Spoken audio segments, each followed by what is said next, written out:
Good morning, and it is my pleasure to be your Sunday speaker. This morning, we're going to look at divine strength. When I think about divine strength, I think of my journey with my mom. Divine strength has sustained me on this journey.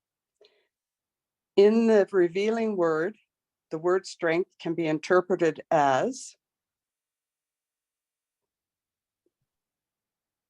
the energy of God. It is the freedom from weakness, stability of character, power to withstand temptation, the capacity to accomplish. Strength is physical, mental, and spiritual. All strength originates in spirit. In the book, The Divine Audacity, it states, spiritual strength is our capacity to stand undaunted in the midst of shifting circumstances, to act courageously and to stay the course. We will look at the divine strength from the perspective of its three characteristics: stability, courage, and tenacity. Each of these characteristics, I will share words from Myrtle Fillmore, Unity's co-founder. When I arrived back in Saskatchewan from Vancouver Island, I started a routine where I would go down once a week to see Mom in Regina. I would take her out for lunch or to an appointment or to get her favorite treat, a soft ice cream cone. And then COVID arrived. Mom could not understand why she could not see us, and she could not leave that home. Fear and anxiety entered her life. She became angry, frustrated, and demanding. This is where divine strength's characteristic of stability played a role for me. To be stable is to be rooted, to be anchored to the foundation. The stabilizing power of strength is our capacity to anchor ourselves securely in the truth of our unlimited source of calm, safety, and balance. We can stand strong during times of change. Strength is our stand ability. I needed to be able to stand in the calmness with Mom. I needed to be anchored in my spirituality. As the self-isolation of COVID continued, Mom became like a hurricane with anger and frustration and raging out of control. I needed to be the eye of the storm, the safe harbor for her to come and rest. Myrtle Fillmore's words remind us, God in you is a tower of strength and stability. Think of a situation where you have had to remain centered in the eye of the storm. How did you call forth that strength from within you? Because all these powers are within us. We just have to call them forth. So is there a spiritual practice you use? Is there a word that you use that brings you to the eye of the storm? Divine strength has a lasting power. It's like the Energizer Bunny. Spiritual strength just keeps going if we constantly draw upon it. Now, this slide I put in because if you notice, all the ducks are going in the same way except for one duck. And Mom's strength had become out of control, or her stress had become out of control. She quit eating and she quit drinking. In about a week of no food or fluid, she fell and she hurt her back. So during COVID, they put her in an ambulance. They sent her to the hospital with no one. We could not be there, and she was terrified. So they brought her back to the home, the ambulance, and they said she bruised her spine. Well, a few days later, we found out that she had not bruised it. They had read it wrong. She had a stress fracture of the spine. Her pain was excruciating, and she fell again a few days later. It was at this point that divine strength's courage entered. You can leave it on the ducks if you like, Patty. Okay. Sorry. After a second fall, her family doctor got hold of my sister and I and said, your mom is dying. My sister and I, against the Saskatchewan government's rules that no one could leave a Saskatchewan care home, and the absolute physical and adamant no from the care home that we could take Mom out, we got an ambulance and we took her out. If Mom was going to die, she was going to be surrounded by family and love. And we brought her to the small little town that my sister Terry lived in. So our co-founder reminds us about courage. Next one, please, Patty. Let us begin our day with newness of thought and courage. We can again call out our courage. When have you acted courageously? When have you taken a stand and had to go against the norm or break it and go a different way? They told me that I needed to start small. What was one thing I could do that I could learn to act courageously? And it was to learn to say no when I didn't want to do something, or else I'd say yes and do it with resentment. Back to mom. Love is powerful. After days of TLC out in their little town by her girls, which included my sister cooking all her favorite meals, I do not cook. So I made the coffee. We got her eating again. We got her drinking fluids. We were able to teach her how to use a walker with her broken back. And the home said they'd take her back, but she had to test negative for COVID, and she did. So away she went. Our act of defiance of taking mom home, which took great courage, reminded me of Lao Tzu's quote: being deeply loved by someone gives you strength, while loving someone deeply gives you courage. Reverend Linda Martell Whitsett, the author of Divine Audacity, states, bold, inspired, courageous action stemming from spiritual strength makes for a thrilling life experience. Well, I know my sister is on this at the service today, and I don't know, Terry, if we thought it was a thrilling life experience because mom was still in her anger phase, but we got her through it. As I said earlier, mom was still angry. She turned her anger on Terry and I. She would hang up the phone on us, and our mom never hung up the phone on us. And then she decided we were lying, and she'd call us liars.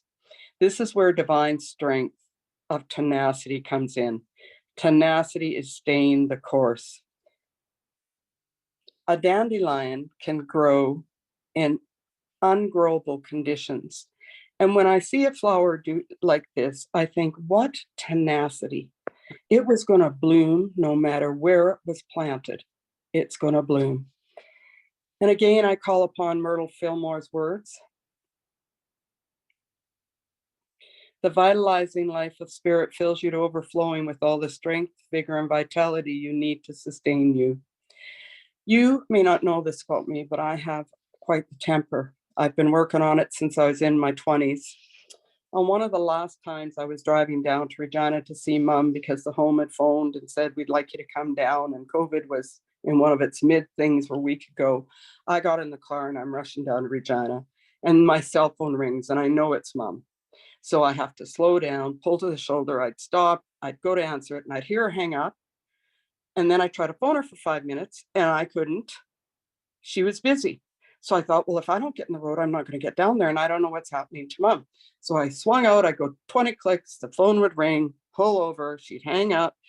Same thing, 5 minutes busy. So on the third time, I caught her before she hung up. And I said, Mom, are you okay? Because I didn't know if it was mom phoning or the home phoning. And she said, yes, I am, dear. I would like you to phone this person now. And I said, well, I'm on the way down to Regina. And she said, no, I need it now. And I said, Mom, I'll phone when we get to Regina. And she just slammed on the phone. And I got angry. And when I get angry, I just walk away. And I'll let you put that slide up, Patty. And I don't mean just go for a walk. I walk. I just say, that's it. I've had enough. I'm not staying in this position anymore. So instead of walking away, because how could I? She didn't know what she was doing. She has dementia. How could I abandon her? So when I got to my sister's, I put on rockin' music and danced really hard. And then I went and walked all around the little town before we went in to deal with mom. Because if I had tried to deal with my anger mentally, I would either have walked away or been with her and been resentful. And have you ever been with someone that's resentful but polite to you and you can't figure out what's going on? That would have been me with mom had I not come from tenacity. I hung in there with tenacity and love. And remember, I would like to remind you on the next slide. Strength is the energy of God. Strength is God's energy. It is our capacity to stand undaunted in the midst of shifting circumstances, to act courageously and to stay the course. So how is Mom today? If Patty goes to the next slide, you'll see my mom. I had her moved up to Saskatoon, so she's near me. I'm 15 minutes from her. Her anger, thank goodness, has dissipated.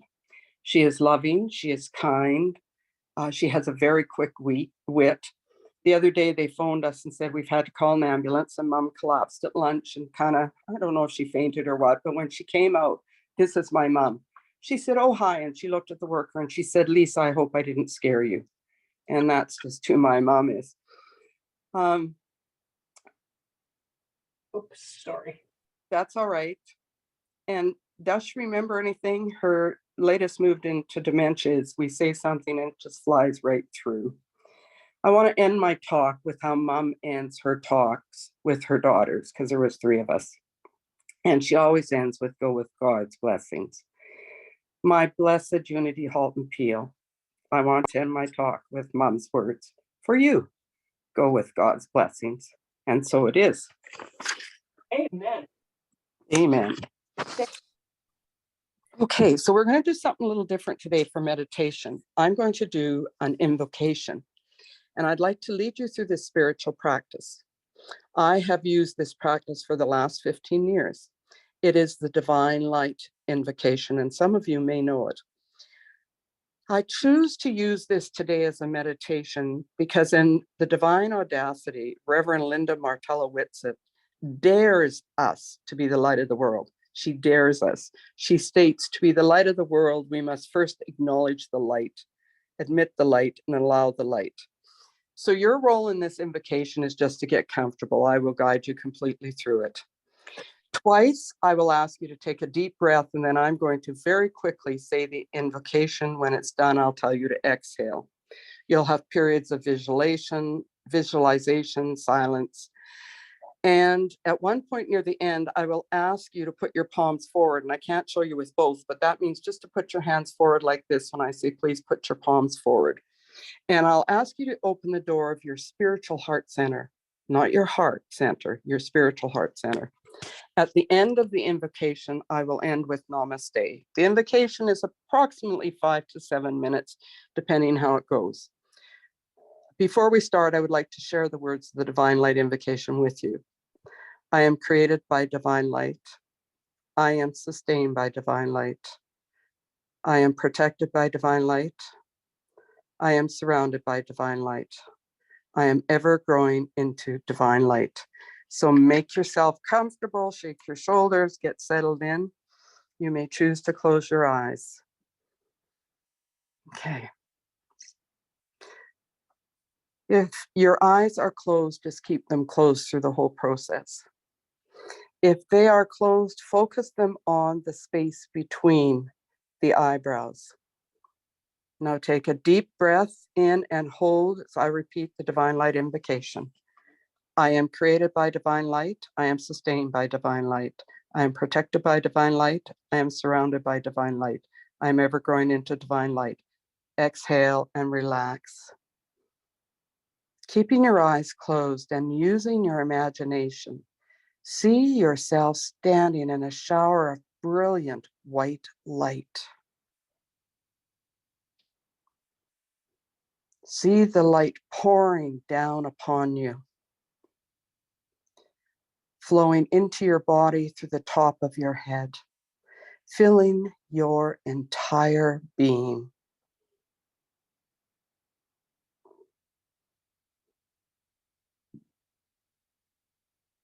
Again, take a deep breath and hold. I am created by divine light. I am sustained by divine light. I am protected by divine light. I am surrounded by divine light. I am ever growing into divine light. Exhale and relax.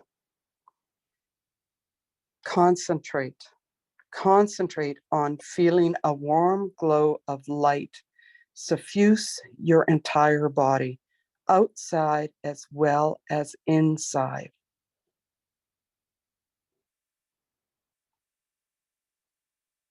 Acknowledge silently to yourself, every cell of this, my physical body, is filled with divine light. Every level of consciousness is illumined with divine light. Divine light penetrates every single cell of my body, every level of consciousness. I have become a channel of pure light. I am one with the light.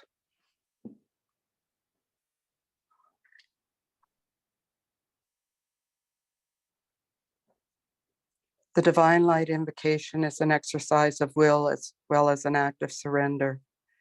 Be receptive to the light and accept that you are a channel of divine light. You are one with divine light. To express our deep gratitude for the divine light, let us share the divine light with someone, be it a loved one, a friend, or someone who has transitioned. If there is someone who is sick and you want to hold them in divine light, you do not see them as they may look today.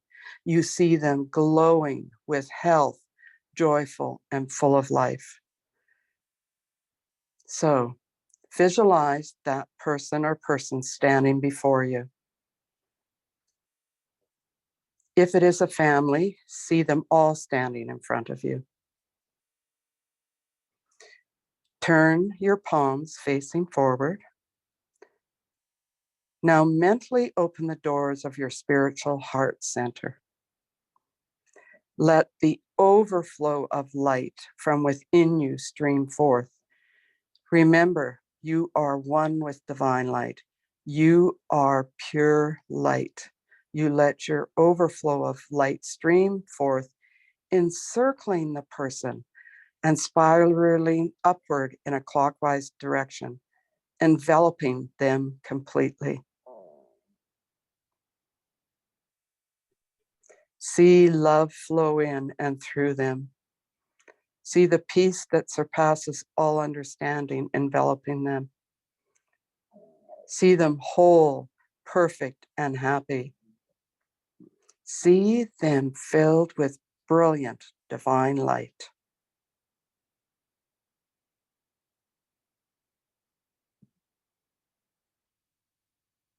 Now, see the spiral moving high up into the sky, taking their image along with it. Finally, they merge into the source of light and become one with the light.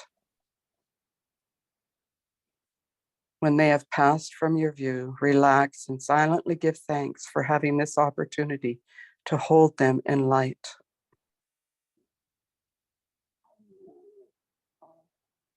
Our hands clasped together at our hearts, we bow our head and say, Namaste. Namaste. Namaste.